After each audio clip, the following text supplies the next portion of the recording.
ॐ वागर्थाय सम्पृक्तौ वागर्थप्रतिपत्तये जगतः पितरौ वन्दे पार्वती परमेश्वरौ। ॐ सर्वेभ्यो देवेभ्यो नमो नमः। प्रिय छात्रगण, आज पर्यावरण के विषय में जो पंच महाभूत हैं, जो हमारे आसपास ओतप्रोत हैं, उन्हीं विषय में चर्चा चल रही है। पृथ्वी तत्व पर विवेचन किया था, उसके विषय में एक बहुत महत्वपूर्ण श्लोक है। छात्रों के लिए बहुत ही महत्वपूर्ण नीति का श्लोक है। येषां न विद्या न तपो न दानम ज्ञानम न शीलम न गुणो न धर्मः ते मर्त्यलोके भूभारभूताः मनुष्य रूपेण मृगाश्चरन्ति। देखिए, यह नीति का श्लोक है, बड़ा महत्वपूर्ण है कि जो विद्यावान नहीं है, येषां न विद्या न तपो न दानम, तपस्या नहीं करते हैं। तपस्या क्या है? जो अपने राष्ट्र के लिए, अपने देश के लिए, अपने ग्राम के लिए, अपने जनपद के लिए, अपने धर्म के लिए जो कष्ट सहा जाता है, उसे तपस्या कहते हैं। तो येषां न विद्या, न विद्या है। विद्या क्या? विद्या के मुख्य लक्षण विद्या ददाति विनयम, विनम्रता होनी चाहिए, आचार व्यवहार अच्छा होना चाहिए। ये गुण अपने अंदर विकसित करिए। येषां न विद्या न तपो न दानम, दान करना चाहिए। इस समय जैसे अपना देश महामारी से जूझ ही रहा है और आर्थिक संकट से भी गुजर रहा है, इसमें अपने से जो बन पाए दीन दुखियों की सेवा करनी चाहिए। इसकी परम आवश्यकता है इसमें वर्तमान परिप्रेक्ष्य में। तो दान धर्म होना चाहिए। दान बहुत बड़ा धर्म है। अन्नदानम महादान विद्यादानम तथा पर। तो कहते हैं कि अन्नदान, विद्यादान, श्रमदान, जो कर पाए आप करिए। विद्यादान बहुत बड़ा दान है। आप जहाँ पर हैं, आसपास कुछ विद्यार्थी हों जिनके पास किसी आवश्यकता हो, आप यदि पढ़े लिखे हैं तो उन विद्यार्थियों को पढ़ा दीजिए आसपास। सरकार का भी ये प्रयोजन है कि ऑनलाइन पढ़ाई हो, क्योंकि विद्या कालन पच्यते, विद्यार्थी अभ्यास नहीं करेंगे तो उनका अभ्यास कमजोर हो जाएगा। ये यदि लड़ी कमजोर हो गई ज्ञान की तो हमारा देश और गर्त में चला जाएगा। विद्या धनम सर्वधनम प्रधानम, विद्या धन बहुत महत्वपूर्ण। विद्या धन हमारे पास रहना चाहिए, विद्या धन की न्यूनता न होने पाए। इसलिए आसपास जो भी जरूरतमंद हो, जिसको ज्ञान की आवश्यकता हो, उसे आप जरूर ज्ञान प्रदान करें।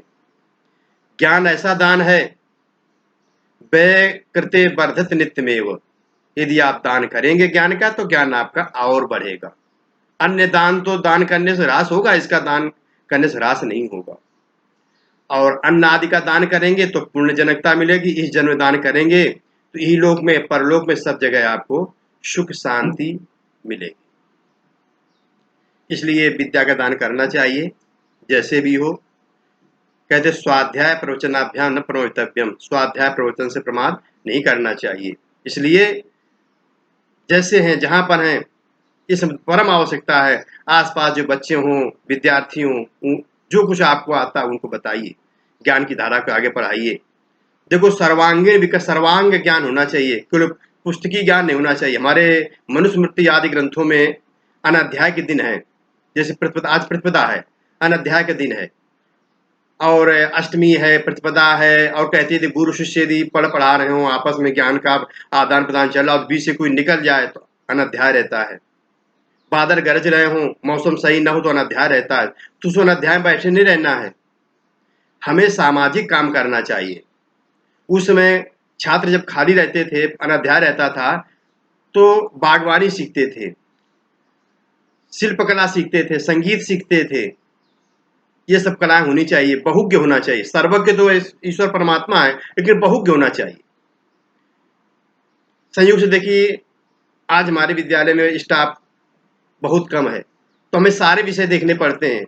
यदि हमने विद्यार्थी जीवन में सब चीजें न पढ़ी होती तो आज हम कैसे कर पाते। हमें हर विषय पर ध्यान देना रहता है। हमें साहित्य भी देखना रहता है, हमें व्याकरण भी देखना रहता है विषय, हमें पर्यावरण भी देखना है, हमें भारतीय संस्कृति भी देखना है, हमें पुराण विषय भी देखना है। सब विषयों पर देखना है, सप्ताह में एक एक दिन सब विषयों को देते हुए चलेंगे ताकि ये ज्ञान आगे बढ़ता चले।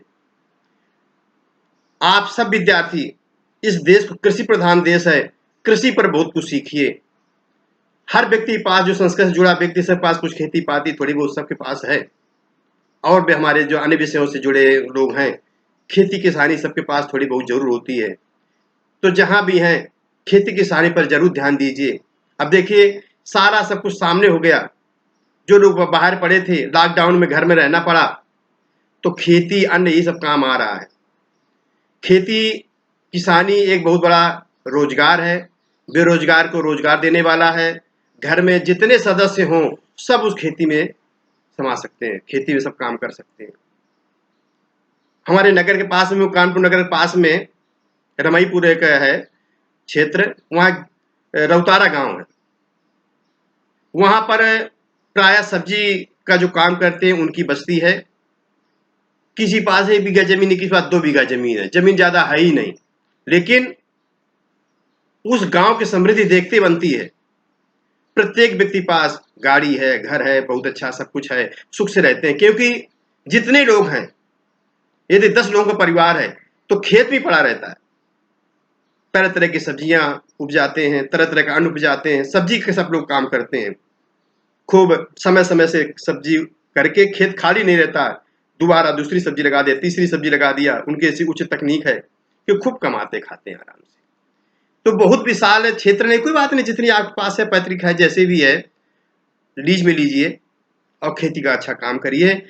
बहुत लोगों का रोजगार वर्तमान में चला गया है, तो हम इस चैनल के माध्यम, वीडियो के माध्यम से उनको सांत्वना दे रहे हैं, उनको समझा रहे हैं कि आप के पास जो भी खेती हो, खेती काम पकड़िए। खेती आपको बहुत कुछ देगी, क्योंकि अन्नम वही प्राणा है। कोई कितना बड़ा वैज्ञानिक दार्शनिक बन जाए, भोजन सबको चाहिए। आप भोजन उपलब्ध कराएंगे, आपको आजीविका मिलेगी। जीवो जीव से जीवनम, व्यक्ति ही व्यक्ति की आजीविका बन जाता है, एक दूसरे से रोजगार चलता है। तो जो लोग बेरोजगार हुए हैं वो घबराए नहीं, अपना रोजगार पकड़ें, खेती को पकड़ें। खेती आपको सब सुख देगी। खेती की संरक्षा करनी चाहिए। खूब तरह तरह के मेला लगते हैं, कृषि मेला लगते हैं, सेमिनार होते हैं, आप लोग उससे जुड़िए। टीवी में किसान चैनल आता है, उसको देखिए और खेती के तरह तरह के गुर सीखिए और उसको आगे बढ़ाइए। तो हम बता रहे थे कि ऐसा विद्या नथपूर्ण दानम, दान विद्या दान महादान है, क्योंकि ये दान कभी छीन नहीं होता है। ईशान विद्या न तपोन दानम, ज्ञानम न शीलम न गुणो न धर्म। ज्ञान नहीं है, शील नहीं है, गुण नहीं है किसी प्रकार का, कोई धर्म नहीं है, तो ते मर्तलो के भूई भार भूता, ये सब पृथ्वी के भार हैं। आप पृथ्वी के भार न बने, पृथ्वी का श्रृंगार करें, वृक्ष लगाएं, अच्छी आचरण करें। जैसे वर्तमान में देखिए, प्रसंग बस महामारी चल रही है। शास्त्र में हमारे यहाँ लिखा, धर्मेण अनिते व्याधि, धर्म करने से व्याधि नष्ट होती है। इष्ट बल सबसे बड़ा बल है। जो जिस धर्म का है वो अपने देव की आराधना करे, इष्ट देव से प्रार्थना करे। प्रार्थना सब कुछ ठीक करती है। इससे संबंधित जो हमारे धर्माचार्य, हमारे वैज्ञानिक, हमारे राजनेता जो निर्देश दे रहे उसका पालन करिए। अलग अलग रहिए, क्योंकि रोग समीपता में रोग बढ़ता, छुआछूत की बीमारी है, दूर दूर रहिए और अपने धर्म का पालन करिए। धर्म कर्म करने से रोग नष्ट होते हैं। तो हमें पृथ्वी का भार नहीं बनना है।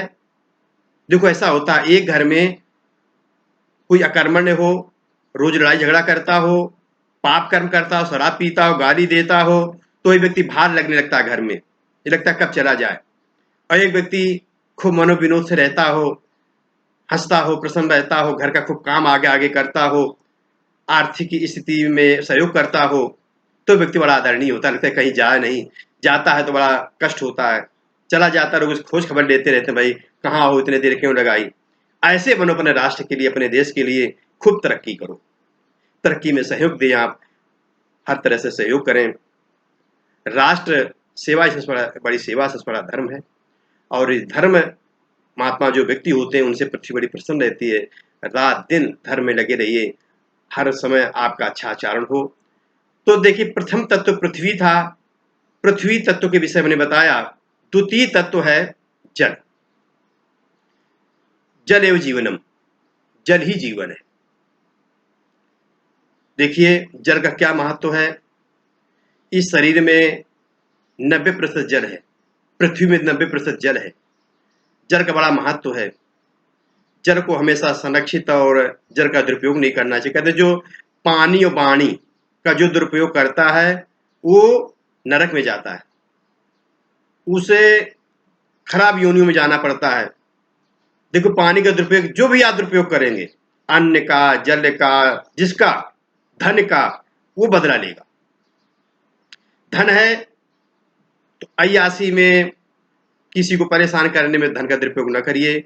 आप दान करिए, सदुपयोग करिए। धन और माता लक्ष्मी कभी आपको परित्याग नहीं करेंगी। दुराचार कदाचार करने वाले से लक्ष्मी रूठ जाती हैं। इसलिए धन का सदुपयोग करिए।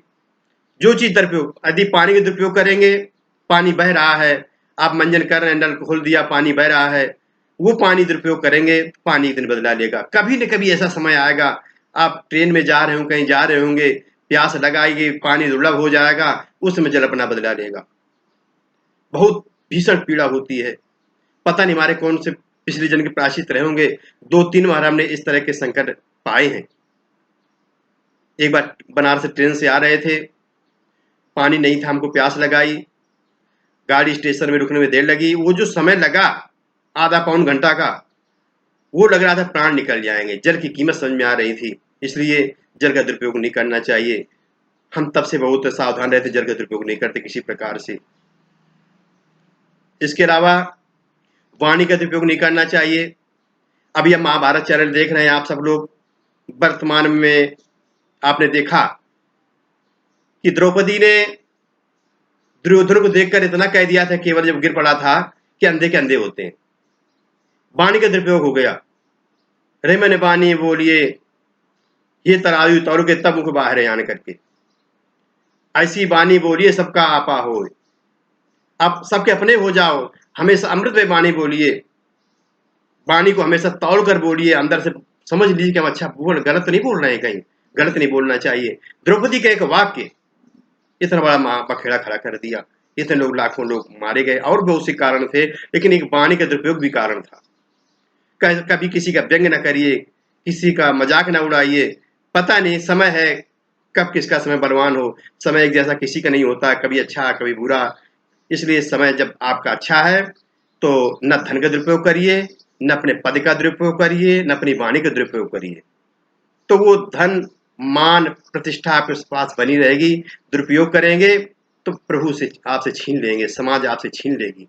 इसलिए हमेशा जल का दुरुपयोग न करें। और देखिए जल हमारे पास आसपास है, 90% जल होकर के भी मुश्किल से 5% जल ही पीने लायक है।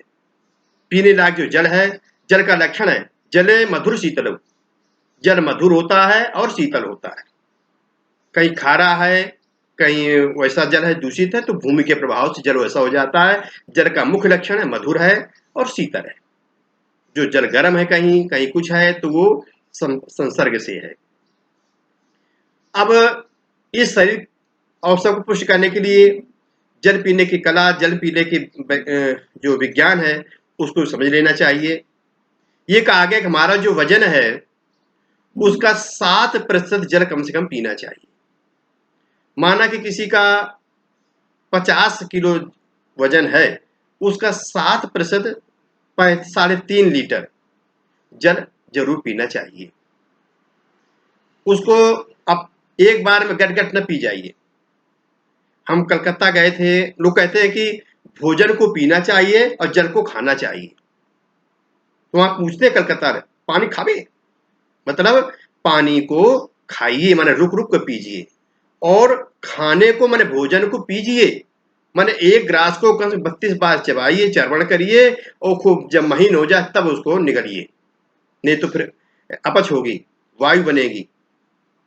तो जल पीना चाहिए। और यदि और बता दें कि हमारा बहुत अनुभव का है, चाहे इतना आपको बुखार चढ़ा हो, इस समय कोरोना चल रहा है, सब चल रहा है, विज्ञान भी कह रहा है, तो यदि आप चाहे इतना भीषण बुखार हो, आप गर्म जल पी लीजिए, चद्दर ओढ़ के लेट जाइए, आपका बुखार ठीक हो जाएगा, कोई साइड इफेक्ट नहीं और सारी गर्मी मूत्र मार्ग से निकल जाएगी।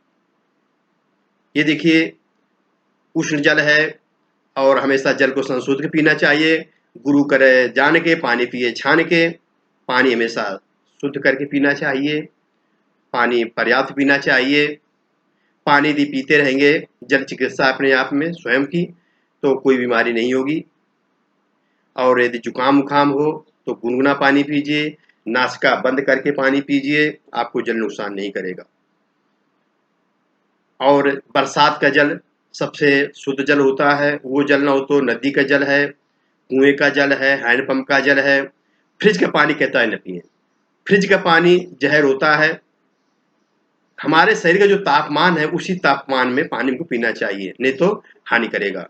उष्ण जल ठीक होता है, या सामान्य जल पी लीजिए, उसको संशोधित करिए। इसके अलावा खराब पानी न पीजिए, हमेशा अच्छा पानी पीजिए। जल ही जीवन है, पानी का दुरुपयोग न करिए। एतावत् उक्त्वा विरमामि। और आगे जो हमारे 3 तत्व रह गए हैं, इन पर आगे विवेचन करेंगे। हरि ओम तत्सत, हरि ओम तत्सत, हरि ओम तत्सत।